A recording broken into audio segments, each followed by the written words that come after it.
पौष मास कथा अध्याय 3। जय श्री कृष्णा, राधे राधे। आप सभी का दिन शुभ और मंगलमय हो। इसी मंगल कामना के साथ आज के अध्याय का शुभ आरंभ करती हूँ। कल आपने हमारे चैनल पर पौष मास का दूसरा अध्याय सुना। आज आइए सुनते हैं आगे का अध्याय, जिसमें आज हम सुनेंगे पुण्य व्रत की महिमा और उसकी कथा।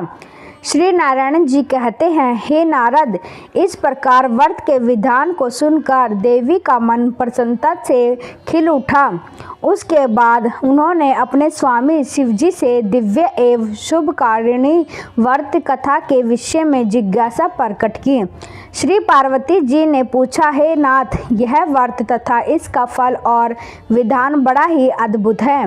भला किसने इस व्रत को प्रकाशित किया है? इसकी श्रेष्ठ कथा का वर्णन कीजिए। श्री महादेव जी बोले, हे प्रिय, मनु की पत्नी शतरूपा जो पुत्र के दुख से दुखी थी, ब्रह्मलोक में आकर ब्रह्मा जी से बोली। शतरूपा ने कहा, हे ब्राह्मण, आप जगत का धारण पोषण करने वाले हैं तथा सृष्टि के कारणों के भी कारण हैं, इसलिए आप मुझे यह बतलाने की कृपा करें कि किस उपाय से भांजन को पुत्र उत्पन्न हो सकता है, क्योंकि हे ब्राह्मण, उसका जन्म ऐश्वर्य और धन सब निष्फल ही होता है। पुत्रवानों के घर में पुत्र के बिना अन्य किसी वस्तु की शोभा नहीं होती। तपस्या और दान से उत्पन्न हुआ पुण्य जन्मांतर में सुख प्रदान करता है, परंतु पुत्र पिता को इसी जन्म में सुख, मोक्ष और हर्ष प्रदान करता है। निश्चय ही पुत्र पूत नामक नरक से रक्षा करने का हेतु होता है। हे ब्राह्मण जी, आप पुत्र ताप से दुखी हुई मुझ अबला को पुत्र प्राप्ति का उपाय बता दें, तभी कल्याण है, अन्यथा मैं पति के साथ वन में चली जाऊंगी।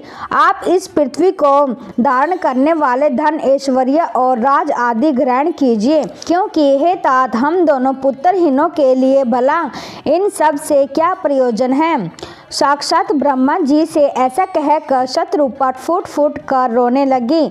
तब उसकी ओर देखकर कृपालु ब्रह्मा जी ने कहा, वस्ते, जो समसत ऐश्वर्य आदि का कारण रूप संपूर्ण मनोरथ का दाता तथा शुभ कारक है, उस सुखदायक पुत्र प्राप्ति के उपाय का वर्णन करता हूँ। सुनो। माघ मास के शुक्ल पक्ष की त्रयोदशी के दिन शुद्ध काल में स्वर सव प्रदान करने वाले श्री कृष्ण की आराधना करके इस उत्तम पुण्य व्रत का अनुष्ठान करना चाहिए। कर्ण विशाखा में इस व्रत का वर्णन किया गया है। इसे पूरे वर्ष तक करना चाहिए। यह सारी अभिष्ट सिद्धियों का प्रदाता तथा संपूर्ण विघ्नों का विनाशक है। हे शुभे, तुम भी इस व्रत का अनुष्ठान करके विष्णु के समान पराक्रमी पुत्र प्राप्त करो। ब्रह्मा जी का कथन सुनकर शतरूपा ने इस उत्तम व्रत का अनुष्ठान किया, जिससे उन्हें प्रिय व्रत और उत्पानपाद नामक दो मनोहर पुत्र प्राप्त हुए। देवहूति ने इस पुण्यप्रद एवं शुभ पुण्यत व्रत को करके कपिल नामक पुत्र प्राप्त किया, जो सर्वश्रेष्ठ सिद्ध तथा नारायण के अंश से प्रकट हुए थे। शुभ लक्षणा अरुंधति ने इस व्रत को करके शक्ति को पुत्र रूप में पाया। शक्ति पत्नी को इस व्रत के पालन से पराशर नामक पुत्र की प्राप्ति हुई।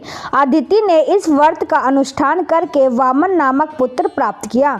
ऐश्वर्यशालिनी सची ने इस व्रत को करके जयंत नामक पुत्र को जन्म दिया। इस व्रत के करने से उत्पानपाद की पत्नी ने ध्रुव को और कुबेर की पत्नी ने नल कुबर को पुत्र रूप में प्राप्त किया। इस उत्तम व्रत के पालन से सूर्य पत्नी को मनु तथा अग्नि पत्नी को चंद्रमा पुत्र रूप में मिले। अंगिरा की पत्नी ने भी इस उत्तम व्रत का अनुष्ठान किया था, जिसके प्रभाव से उनके पुत्र बृहस्पति हुए, जो देवताओं के आचार्य कहलाते हैं। भृगु पत्नी ने इस व्रत का पालन करके शुक्र को पुत्र रूप में प्राप्त किया, जो नारायण के अंश और समसत तेजस्वी में परम उत्कृष्ट है, और यही दैत्यों के गुरु हुए। हे देवी, इस प्रकार मैंने तुमसे व्रतों में उत्तम पुण्य व्रत का वर्णन कर दिया। हे कल्याण में, हे गिरिराज नंदिनी, तुम भी इस व्रत को करो। शुभे, यह व्रत राजेंद्र पत्नियों के लिए सुख साध्य है, देवियों के लिए सुखप्रद है और साध्वी नारियों के लिए यह प्राणों से भी बढ़कर प्रिय है। हे महासाध्वी, इस व्रत के प्रभाव से संपूर्ण देवताओं के ईश्वर स्वयं गोपांगेश्वर श्री कृष्ण तुम्हारे पुत्र होंगे। नारद ऐसा कहकर शंकर जी चुप हो गए। उसके बाद परम प्रसन्न हुई पार्वती जी ने शंकर जी की आज्ञा से उस व्रत का अनुष्ठान किया। इस प्रकार मैंने तुमसे गणेश जी के जन्म का कारण, जो सुखदायक मोक्षप्रद और सार रूप है, वर्णन कर दिया। अब और क्या सुनना चाहते हो? तब नारद जी ने पूछा, हे मुनि श्रेष्ठ, पार्वती जी ने पति की आज्ञा से किस प्रकार उस शुभदायी व्रत का पालन किया था, वह मुझे बताइए। हे ब्राह्मण, फिर उत्तम व्रत वाली पार्वती के द्वारा उस व्रत के पूर्ण किए जाने पर गोपेश्वर श्री कृष्ण ने किस प्रकार जन्म धारण किया, वह मुझे बतलाने की कृपा कीजिए। श्री नारायण जी ने कहा, नारद, शिवजी यद्यपि स्वयं ही तप के विधाता है, तथापि वे पार्वती जी के व्रत की विधि तथा उसकी दिव्य कथा का वर्णन करने तप के लिए चले गए। यथापि शिवजी श्री हरि के ही प्रत्यक्ष स्वरूप हैं, तथापि वे वहां श्री हरि की आराधना में लीन होकर उन्हीं के ध्यान में तत्पर होकर श्री हरि की भावना करने लगे। वे सनातन देव ज्ञानानंद में निमग्न और प्रेमानंद से परिपूर्ण थे। प्रकट रूप से विष्णु मंत्र में इस तरह से तत्लीन थे कि रात दिन का आना जाना ज्ञात नहीं होता था। इधर शुभदायिनी पार्वती देवी जी ने पति की आज्ञा अनुसार हर्षपूर्ण मन से व्रत कार्य के लिए ब्राह्मणों तथा भक्तों को प्रेरित किया और व्रत उपयोगी सभी वस्तुओं को मंगवाकर शुभ मुहूर्त में व्रत करना प्रारंभ कर दिया। उसी समय ब्रह्मा के पुत्र भगवान सतन कुमार वहां आ पहुँचे। वे तेज के मूर्तिमान राशि थे और ब्रह्मा तेज से प्रज्वलित हो रहे थे। उसके बाद पत्नी सहित ब्रह्मा जी भी प्रसन्नता पूर्वक ब्रह्मलोक से वहां पधारे। अत्यंत भयभीत हुए भगवान महेश्वर भी वहां आए।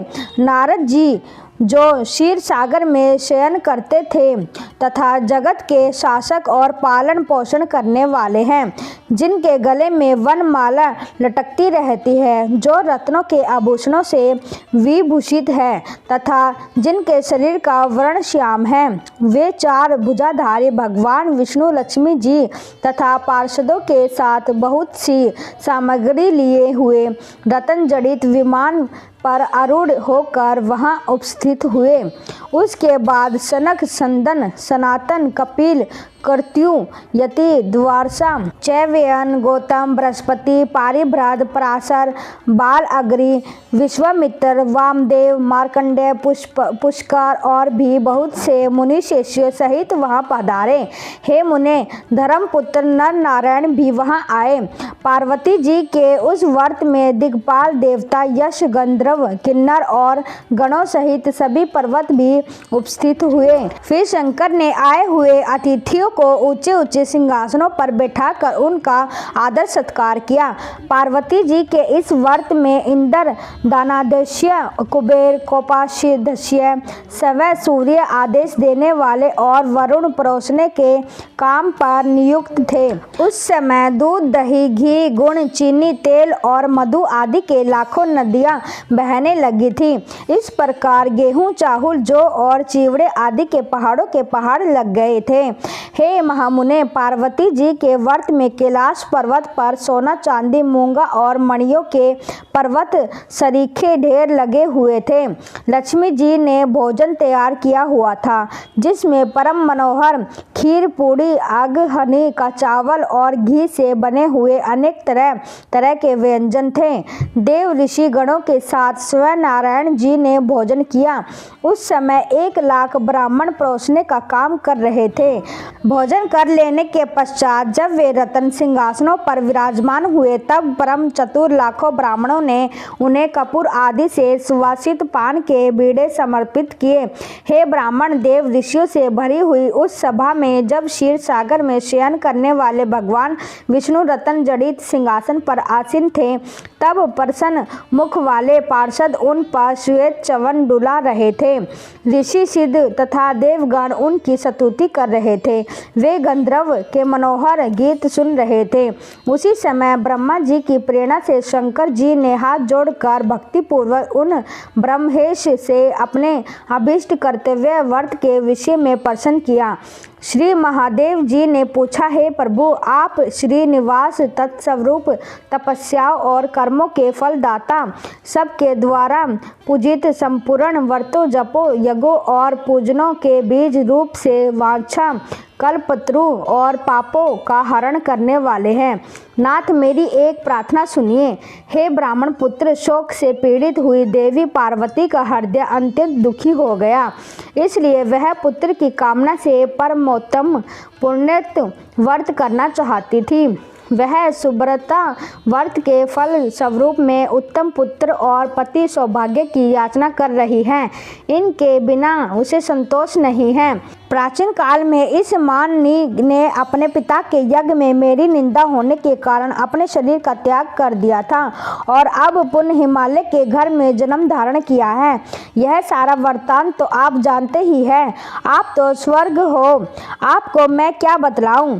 हे तत्वज्ञ, इस विषय में आपकी क्या आज्ञा है? आप परिणाम में शुभ प्रदायिनी अपनी वह आज्ञा बतलाइए। नाथ, मैंने सब कुछ निवेदन कर दिया है। आप जो कर्तव्य हो उसे भी बताने की कृपा कीजिए, क्योंकि परामर्श पूर्वक किया हुआ सारा कार्य परिणाम में सुखदायक ही होता है।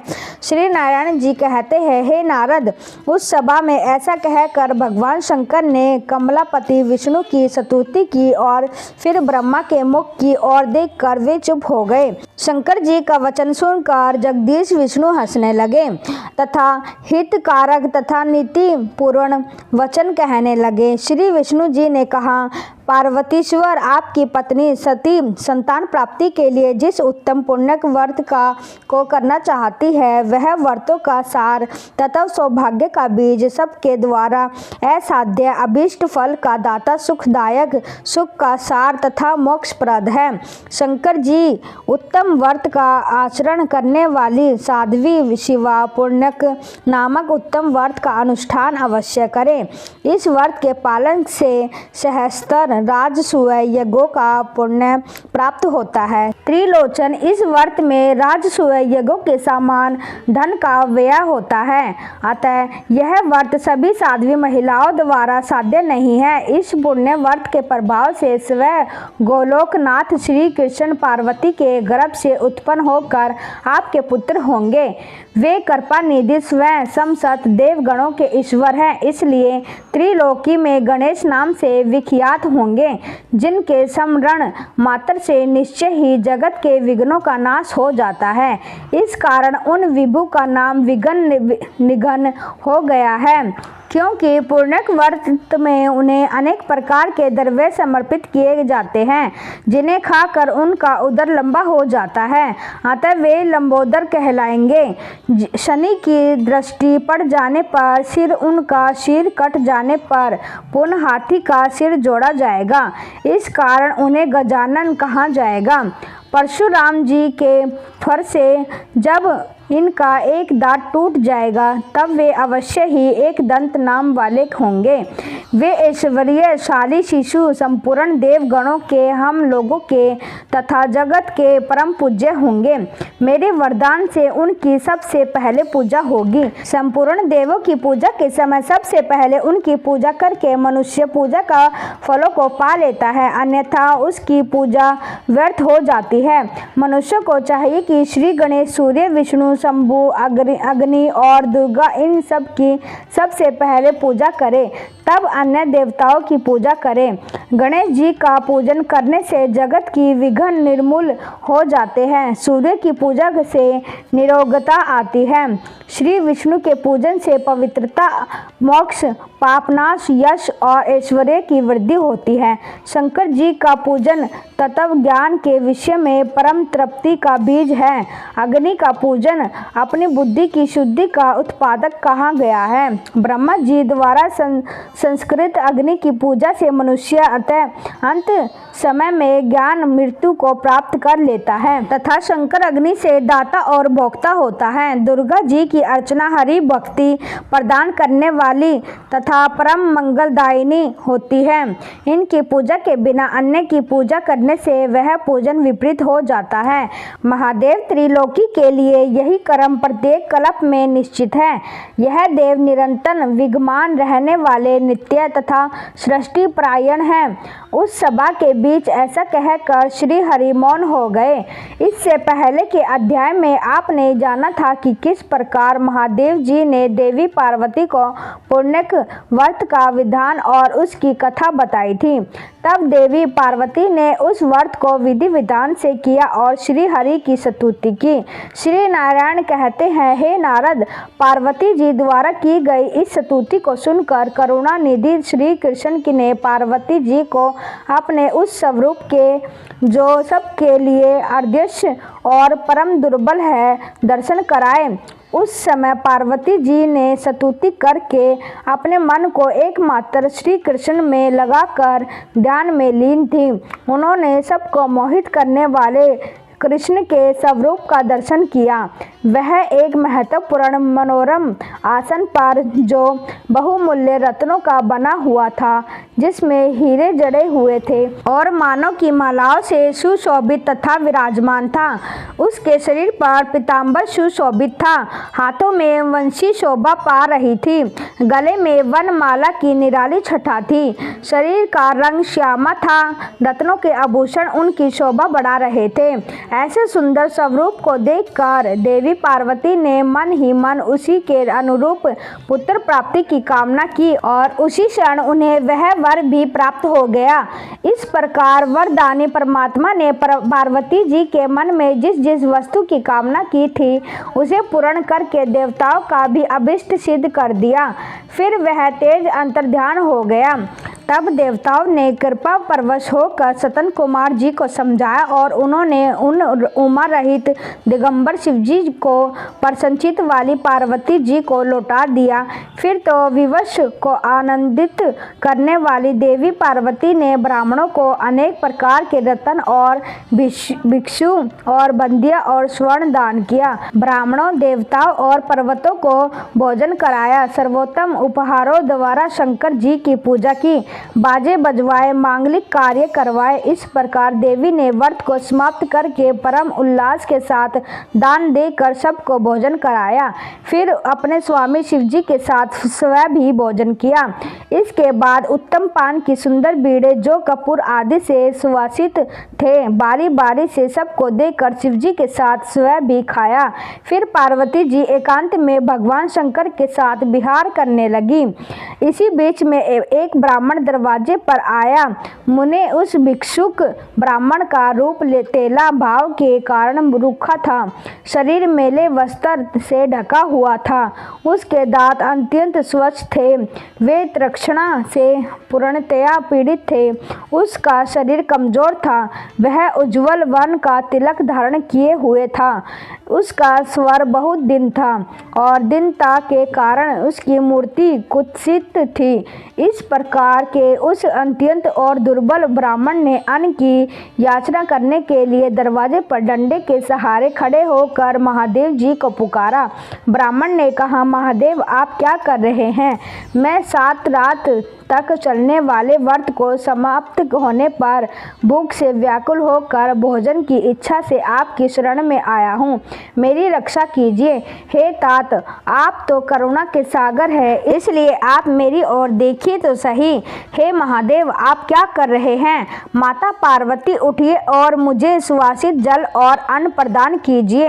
हे गिरि राजकुमारी, मुझ शरणागत की रक्षा कीजिए। माता, ओम माता, आप तो जगत की माता हो, फिर मैं जगत से बाहर थोड़े ही हूँ, इसलिए शीघ्र आओ। भला अपनी माता के रहते हुए मैं किस प्रकार भूख से पीड़ित हो रहा हूँ।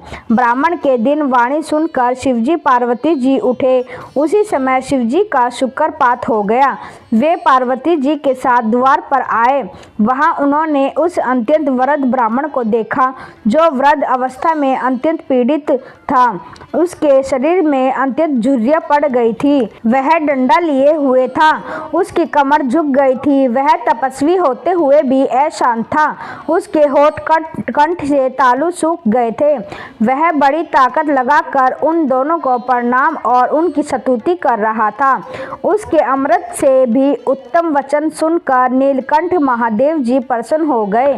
तब वे मुस्कुराकर प्रेम के साथ बोले, वेद वेताओं में श्रेष्ठ वीर प्रवर, इस समय मैं यह जानना चाहता हूँ कि आपका घर कहाँ पर है और आपका नाम क्या है, जल्दी बतलाइए। देवी पार्वती जी भी बोली, वीर प्रवर, कहाँ से आपका आना हुआ है? मेरा परम सौभाग्य था जो आप यहाँ पधारे हैं। आप ब्राह्मण अतिथि होकर मेरे घर पर आए हैं, इसलिए आज तो मेरा जन्म भी सफल हो गया। हे ब्राह्मण देवता, अतिथि के शरीर में देवता, ब्राह्मण और गुरु निवास करते हैं, इसलिए जिसने अतिथि का आदर सत्कार कर लिया उसने मानो तीनों लोकों की पूजा कर ली। और अतिथि के चरणों में तो लगभग तीर्थ भी विद्यमान होते हैं, इसलिए अतिथि के चरण प्रक्षालन के अर्थात पैर धोने वाले जल से निश्चय ही समस्त तीर्थों का फल भी प्राप्त हो जाता है। जिसने अपनी शक्ति के अनुसार यथोचित रूप से अतिथि की पूजा कर ली, उसने मानो सभी तीर्थ में स्नान कर लिया और सभी यज्ञों में दीक्षा ग्रहण कर ली। इसलिए कहते हैं, अतिथि देवो भव। भारतवर्ष में भक्ति पूर्वक अतिथि का पूजन जिसने कर लिया, उसके द्वारा मानव धरती पर संपूर्ण दान कर लिए गए हो, क्योंकि वेदों में वर्णित जो नाना प्रकार के पुण्य हैं वे और उनके अलावा अन्य पुण्य कर्म भी अतिथि सेवा की 16वीं कला की बराबरी में नहीं कर सकते।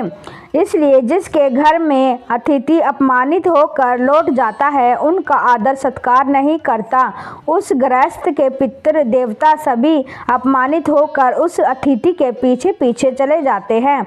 जो अपने अभीष्ट अतिथि की पूजा अर्चना नहीं करता, उनका आदर सत्कार नहीं करता, वह बड़े बड़े पापों को प्राप्त कर लेता है। जिसे सुनकर ब्राह्मण देवता कहने लगे, हे वेदज्ञ, आप तो वेदों के ज्ञान से संपन्न हैं, इसलिए वेदोक्त विधि से पूजन कीजिए। माता, मैं भूख से प्यास से पीड़ित हूँ। मैंने श्रुतियों में ऐसा भी सुना है कि जब मनुष्य व्याधि युक्त आहार रहित और उपवास व्रत होता है, तब वह अपनी इच्छा के अनुसार भोजन करना चाहता है।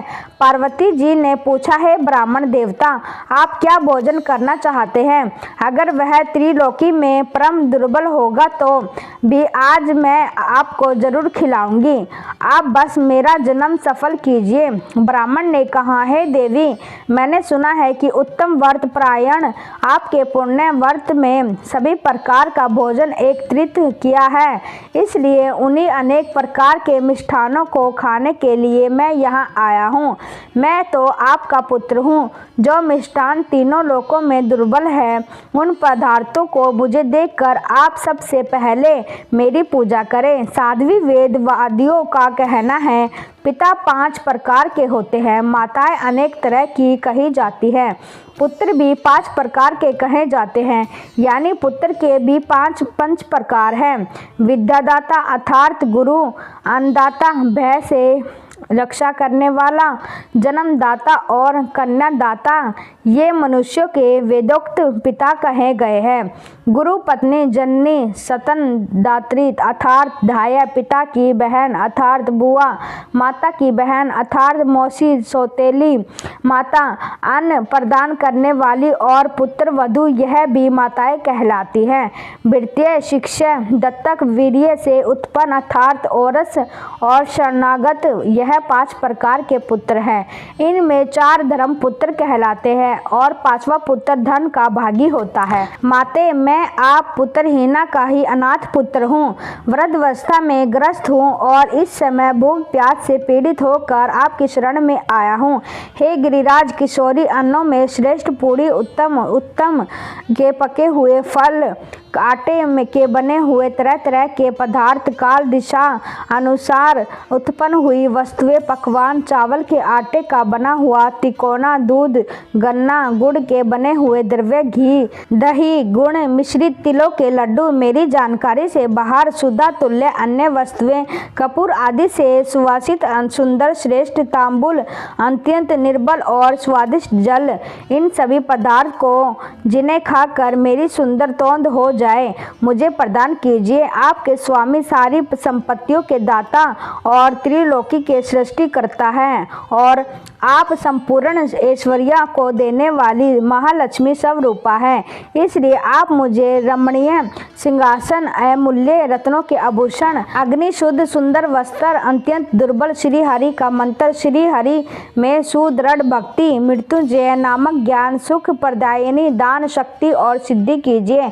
हे सती माता, आप ही सदा श्री हरि की प्रिय और सवर सब प्रदान करने वाली शक्ति है, इसलिए आपके लिए भला अपने पुत्र के लिए कौन सी वस्तु अदेय है। मैं उत्तम धर्म तपस्या में लगे हुए मन को अत्यंत निर्मल करके सारा कार्य करूँगा, परंतु जन्म हेतु कामनाओं में नहीं लगूंगा, क्योंकि मनुष्य अपनी इच्छा से कर्म करता है, कर्म से भोग की प्राप्ति होती है और वे भोग शुभ और अशुभ दो प्रकार के होते हैं और वे ही दोनों सुख और दुख के कारण होते हैं। जगदम्बी के न किसी से दुख होता है और न सुख, सब अपने अपने कर्म का ही भोग होता है।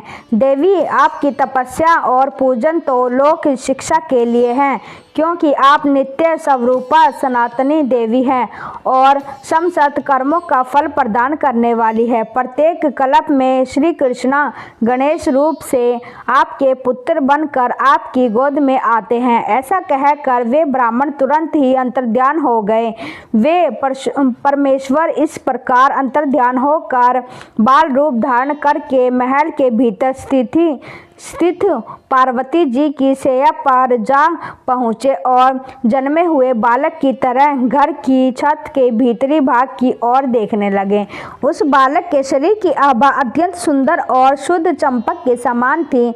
उसका प्रकाश करोड़ों चंद्रमाओं की तरह उद्दीपित था। सब लोग सुखपूर्वक उसकी ही ओर देख सकते थे। वह नेत्रों की ज्योति बढ़ाने वाला था। कामदेव को विमोहित करने वाला उसका अत्यंत सुंदर शरीर था। उसका अनुपम मुख शारदीय पूर्णिमा का उपहास कर रहा था। सुंदर कमल को तिरस्कृत करने वाले उसके सुंदर नेत्र थे। ओष्ठ और उधर फूट ऐसे लाल थे कि उसे देखकर पका हुआ बिंब फल भी लज्जित हो जाता था। संपूर्ण त्रिलोकी में कहीं उसकी कोई उपमा ही नहीं थी। इस प्रकार वह रमणीय शैया पर वह दिया हुआ शिशु हाथ पैर उछाल रहा था। वह नन्हा शिशु कौन था, इसे हम अगले अध्याय में सुनेंगे। वीडियो अच्छी लगी हो तो एक लाइक जरूर करें। जय श्री कृष्णा, राधे राधे।